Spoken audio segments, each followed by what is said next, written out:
Hello everyone. So this is the next part of breathing and exchange of gases from NCERT निचोड़ book by NEET काका जी. So previous video में हमने इस chapter का basic introduction देख लिया था, जैसे कि रेस्पिरेटरी ऑर्गन्स क्या होते हैं और ह्यूमन रेस्पिरेटरी सिस्टम का स्ट्रक्चर. आज हम लोग मैकेनिज्म ऑफ ब्रीदिंग से स्टार्ट करने जा रहे हैं. सो मैकेनिज्म ऑफ ब्रीदिंग, इसमें दो इंपॉर्टेंट प्रोसेस है, इंस्पायरेशन और एक्सपायरेशन. ये दोनों ही प्रोसेस में प्रेशर का सबसे मेन रोल होता है. अगर तुमको प्रेशर का गेम समझ में आ गया तो तुमको इंस्पायरेशन और एक्सपायरेशन में कभी भी कन्फ्यूजन नहीं होगा. और हर साल एग्जाम में इन दोनों टॉपिक से क्वेश्चन रहते ही रहते हैं. या तो वो मैकेनिज्म पूछ लेगा, या तो वो स्टेप्स पूछ लेगा, या तो प्रोसेस, मतलब कुछ भी. सो मैकेनिज्म ऑफ ब्रीदिंग का कंसेप्ट तुमको एकदम क्रिस्टल क्लियर रहना चाहिए. स्टार्ट करते हैं इंस्पायरेशन से. So inspiration, it is the active intake of air from atmosphere into the lungs, whereas expiration is passive expelling of air from the lungs. So this is the main difference between inspiration and expiration. मतलब inspiration एक active process होता है. Active means इसमें energy का requirement होगा. वहीं expiration passive process होता है, मतलब इसमें एनर्जी का रिक्वायरमेंट नहीं होगा. Next, during this diaphragm contracts, that is flattens, causing an increase in the vertical thoracic volume anterior posterior axis. तो देखो, ये हमारा डायफ्राम है. इंस्पिरेशन के टाइम ये कॉन्ट्रैक्ट करेगा. ये कॉन्ट्रैक्ट होगा मतलब ये नीचे की तरफ जाएगा. कॉन्ट्रैक्ट होगा मतलब ये नीचे की तरफ जाएगा. तो जब ये नीचे की तरफ जाएगा तो यहाँ पे वॉल्यूम बढ़ेगा, क्योंकि ये नीचे गया तो वॉल्यूम तो बढ़ेगा ही ना. यहाँ पे स्पेस बढ़ गया. अब हमने बॉयल्स लॉ में पढ़ा था that pressure is inversely proportional to volume. तो अगर यहाँ पे वॉल्यूम बढ़ा तो यहाँ पे प्रेशर घट जाएगा. तो अंदर का प्रेशर कम, अब बाहर तो प्रेशर ज़्यादा है, तो बाहर से एयर अंदर आ जाएगा. This is the main mechanism of inspiration. वही यहाँ पे लिखा हुआ है that diaphragm contracts causing an increase in the vertical thoracic volume in anterior posterior axis.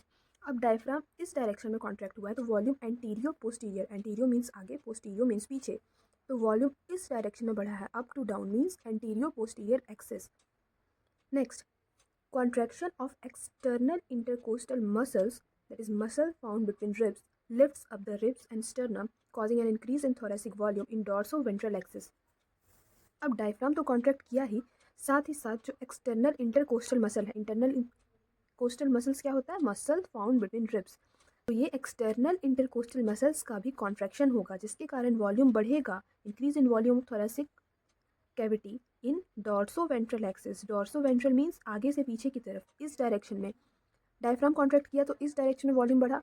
अब जब एक्सटर्नल इंटरकोस्टल मसल कॉन्ट्रैक्ट करेगा तो इस डायरेक्शन में वॉल्यूम बढ़ेगा. ओवरऑल अब क्या हुआ, अंदर का वॉल्यूम बढ़ा, तो वही मैंने बताया बॉयल्स लॉ से, अंदर वॉल्यूम बढ़ा तो अंदर प्रेशर कम हुआ, तो एयर का मूवमेंट बाहर से अंदर की डायरेक्शन में होगा. Increase in thoracic volume reduces thoracic pressure. This is Boyle's law. So lungs expand, thus pulmonary volume increases resulting in decrease in intrapulmonary pressure. क्योंकि वॉल्यूम बढ़ा तो प्रेशर डिक्रीज हो गया.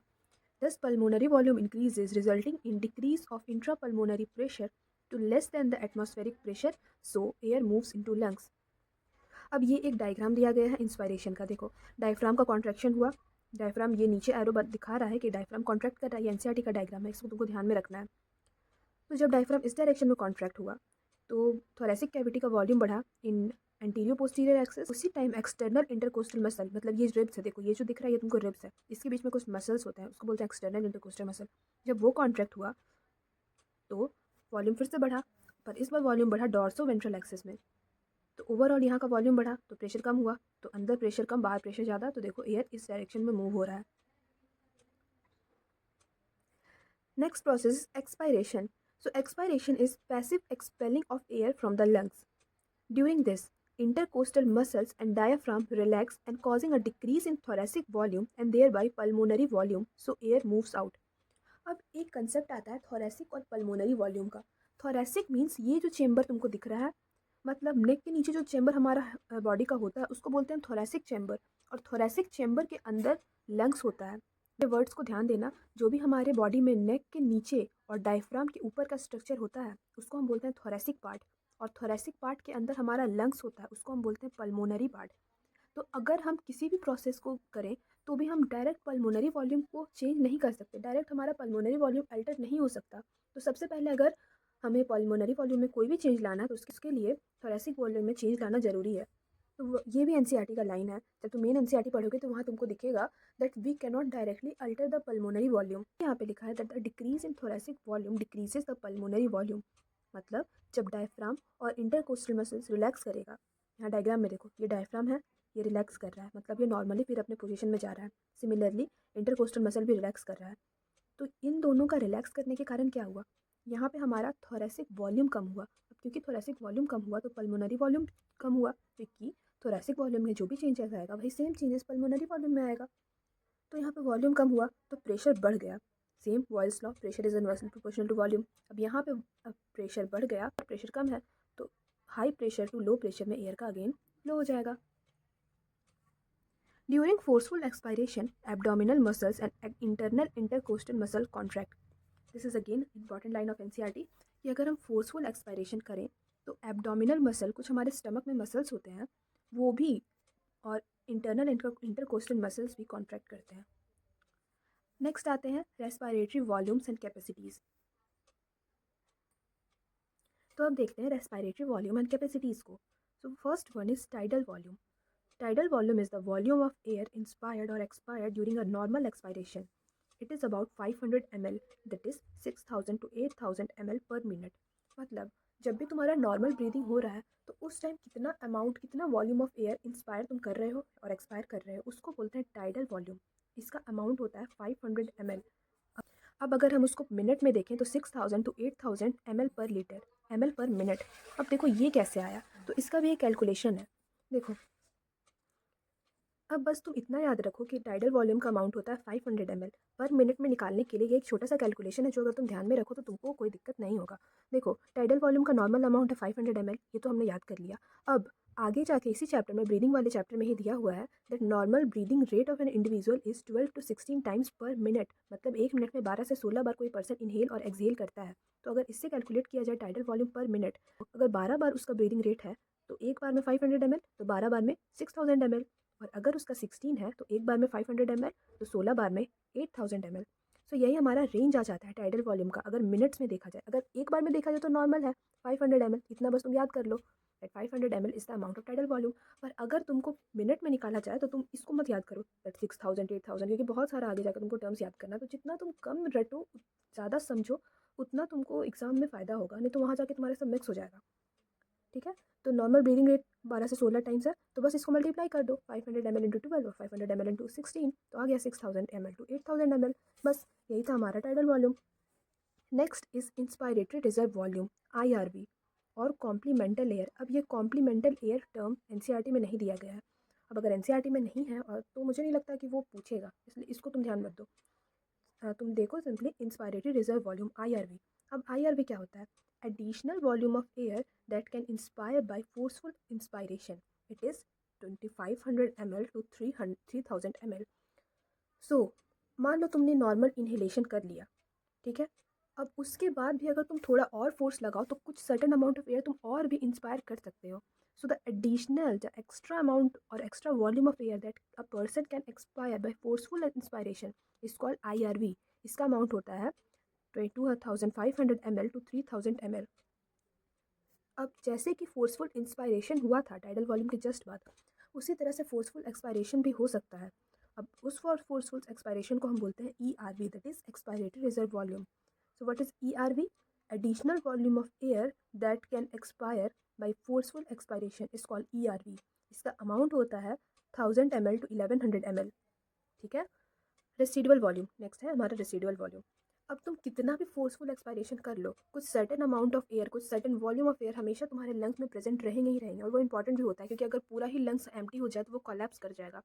तो ऐसा नहीं होता, हमेशा कभी भी पूरा लंग एम्प्टी नहीं होता, कुछ सर्टेन वॉल्यूम ऑफ एयर हमेशा लंग्स में प्रेजेंट रहते हैं। उस वॉल्यूम ऑफ एयर को हम कहते हैं रेसिडुअल वॉल्यूम, और उसका अमाउंट होता है 1100 ml टू 1200 ml। अब इस सारे चीज़ को भी याद करने का एक छोटा सा चिट है, अगर तुम इसको ध्यान में रखो तो कोई भी दिक्कत नहीं होगा। सबसे पहले देखो, ये रहा हमारा टाइडल वॉल्यूम। टाइडल वॉल्यूम कौन सा, ये वाला, बस ये वाला, दैट इज़ 500 ml। कितना नॉर्मल अमाउंट ऑफ एयर तुम इनहेल और एक्सहेल कर सकते हो।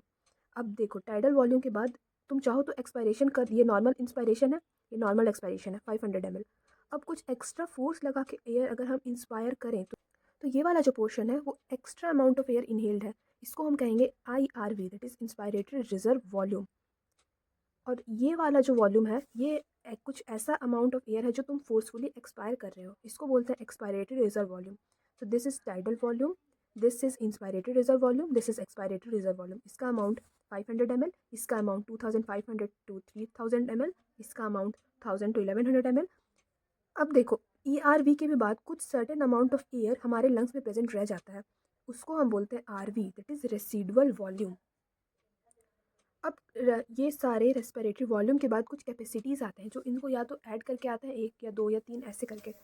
तो सबसे पहले देखो इंस्पायरेटरी कैपेसिटीज़। इंस्पायरेटरी कैपेसिटी क्या होता है? Tidal volume plus IRV। ये है टाइडल वॉल्यूम प्लस IRV। सो यहाँ से यहाँ तक हमारा इंस्पायरेटरी कैपेसिटी हो गया, that is tidal volume plus IRV। Similarly expiratory capacity is tidal volume plus ERV। मतलब ये हमारा टाइडल वॉल्यूम और ये हमारा ERV। सो ये हमारा हो गया एक्सपायरेटरी कैपेसिटी। उसके बाद है FRC, that is functional residual capacity. FRC में आता है ERV प्लस RV, यहाँ से यहाँ तक, that is ERV plus RV। और एक आता है total lung capacity. Total lung capacity से पहले एक और आता है वाइटल कैपेसिटी। वाइटल कैपेसिटी में हमारा आता है ये तीनों, tidal volume plus IRV plus ERV। और टोटल लंग कैपेसिटी में आ जाएगा tidal volume plus IRV plus ERV plus RV, मतलब सबको जोड़ दो तो वो हो जाएगा टोटल लंग कैपेसिटी। ये थोड़ा सा कंफ्यूजिंग तुम्हें स्टार्टिंग में लग सकता है, पर 2-4 बार तुम ये ग्राफ बना के प्रैक्टिस करो और कुछ क्वेश्चन सॉल्व करो तो ये बहुत ही सिंपल है। अभी देखने में ये कॉम्प्लेक्स लग रहा है पर ये है नहीं, तो इससे डरना मत तुम लोग। बस ये वाला ग्राफ बना के, क्योंकि एनसीईआरटी में ये ग्राफ नहीं दिया हुआ, पर अगर तुम इसको बना लो ना तो इससे बहुत सिंपली तुमको याद हो जाता है। जैसे देखो ये दोनों मिला के क्या, ये दोनों मिला के क्या। ऐसे थ्योरी पढ़ने से कॉम्प्लिकेटेड हो जाता है, पर अगर उसी चीज़ को तुम डायग्राम और ग्राफ से पढ़ो तो वही सारी बातें सिंपलर हो जाती है। सो ये सारे बात तो मैंने तुम्हें बता दिया है that inspiratory capacity is total volume of air inspired after a normal expiration. अगर तुम इस ग्राफ को फिर से देखो तो मान लो ये हमारा स्टार्टिंग पॉइंट है, यहाँ से किसी पर्सन ने इंस्पायरेशन स्टार्ट किया तो इतना, यहाँ से स्टार्ट करने के बाद इतना, ये नॉर्मल अमाउंट ऑफ एयर कोई भी इंस्पायर कर सकता है। इसका अमाउंट है 500 ml, उसके बाद भी वो 500 ml एक्सपायर कर सकता है। तो ये हमारा नॉर्मल ब्रीदिंग रेट है। पर अगर 500 ml यहाँ से यहाँ फिर से 500 ml इंस्पायर किया, इसके अलावा एक्स्ट्रा कितना कर सकता है तो वो हमारा हो जाएगा IRV। तो यहाँ पे बोल रहा है total volume of air inspired after a normal expiration. ये पॉइंट है नॉर्मल एक्सपायरेशन। तो इसके बाद कितना total amount of air inspire किया, एक तो टाइडल वॉल्यूम और दूसरा IRV, तो ये दोनों को मिला के बन जाता है हमारा इंस्पायरेटरी कैपेसिटी। ये तुमको याद करने का ज़रूरत नहीं है, ये तुम कैलकुलेशन से निकाल सकते हो। टाइडल वॉल्यूम का अमाउंट होता है 500 ml एंड IRV का अमाउंट होता है 2500 ml। सो अगर तुम ये दोनों को जोड़ो तो इतना ही आ जाएगा। Similarly expiratory capacity, total volume of air expired after normal inspiration का पॉइंट है। इसके बाद इतना तो वो नॉर्मल एक्सहेल कर सकता है, और फोर्सफुली कितना एक्सहेल कर सकता है, यहाँ तक वो नॉर्मल एक्सहेलेशन कोई भी पर्सन कर सकता है 500 ml, और फोर्सफुली कितना एक्सहेल कर सकता है तो इस पॉइंट तक आएगा ERV is the forceful exhalation. So EC, expiratory capacity, is total volume of air expired after normal inspiration. It include tidal volume plus ERV. Again ये तुमको याद रखने का ज़रूरत नहीं है। Tidal volume is 500 ml and ERV is 1000 to 1100 ml। उसको add करो तो ये रेंज तुमको मिल जाएगा। Next FRC, functional residual capacity. ये रहा हमारा FRC, volume of air remaining in the lungs after normal expiration. ये हमारा नॉर्मल पॉइंट है, normal inspiration, normal expiration. Normal expiration के बाद लंग्स में कितना एयर रिमेनिंग हो जाएगा, तो वो एक तो जो फोर्सफुली तुम रिमूव कर सकते हो ERV, और दूसरा जो तुम फोर्सफुली रिमूव नहीं कर सकते हो RV। तो ERV plus RV constitute FRC। Next vital capacity, volume of air that can breathe in after a forced expiration. Forced expiration वाला पॉइंट कहाँ, यहाँ है।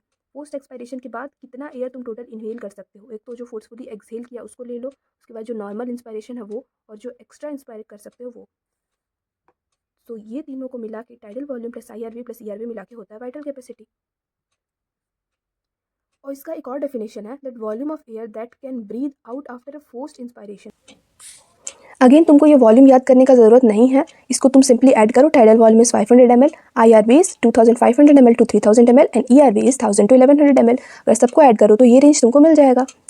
Next total lung capacity TLC, total volume of air in the lungs after maximum inspiration. मतलब तुम पूरा अपना जोर लगा दो, उसके बाद तुम अपने लंग्स में कितना अमाउंट ऑफ एयर एक्यूमुलेट कर पाओगे, ये हमारा होता है टोटल लंग कैपेसिटी। तो टोटल लंग कैपेसिटी को इधर हम वाइटल कैपेसिटी प्लस RV लिख सकते हैं। वाइटल कैपेसिटी में ये तीनों आ गया, tidal volume plus IRV plus ERV। तो या तो तुम सिंपली टोटल लंग कैपेसिटी में VC प्लस RV लिखो, नहीं तो tidal volume plus IRV plus ERV plus RV लिखो। तो वही यहाँ पे लिखा हुआ है और सबको ऐड कर दो तो 5000 to 6000 ml आता है। Next, part of respiratory tract from nostril to terminal bronchi not involved in gaseous exchange is called dead space। मतलब कि जो गैस का एक्सचेंज है वो सिर्फ हमारा एल्व्यूलाई से होता है, और जो नॉस्ट्रल टू टर्मिनल ब्रोंक्यूल्स है, मतलब एल्व्यूलाई के जस्ट स्टार्टिंग में टर्मिनल ब्रोंक्यूल्स होता है, तो नॉस्ट्रल से स्टार्ट करके टर्मिनल ब्रोंक्यूल्स तक कहीं भी गैस का एक्सचेंज नहीं होता है, इसलिए उस पार्ट को हम डेड स्पेस बोलते हैं।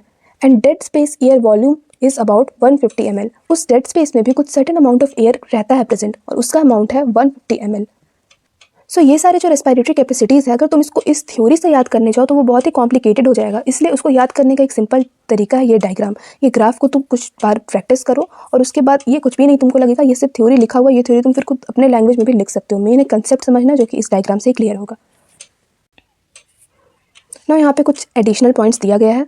रेस्पिरेटरी साइकिल, एक रेस्पिरेटरी साइकिल में क्या होता है? एक रेस्पिरेटरी साइकिल में होता है 1 इंस्पायरेशन एंड 1 एक्सपायरेशन, एक बार इनहेल करना और एक बार एक्सहेल करना, ये दोनों मिला के होता है 1 respiration cycle. Normal respiratory rate और normal breathing rate, it is 12 to 16 times per minute. एक नॉर्मल ह्यूमन बींग 1 मिनट में 12 से 16 बार इनहेल और 12 से 16 बार एक्सहेल करता है, तो ये होता है नॉर्मल ब्रीदिंग रेट। स्पायरोमीटर और respirometer, spirometer is a device which is use to measure respiratory rate, ये भी एनसीईआरटी में दिया गया है। आज के लिए बस इतना ही, मिलते हैं नेक्स्ट पार्ट में, जिसमें हम आगे के फर्दर टॉपिक्स जैसे कि gaseous exchange, gas transport, regulation of respiration and disorders of respiratory system discuss करेंगे। Thank you so much.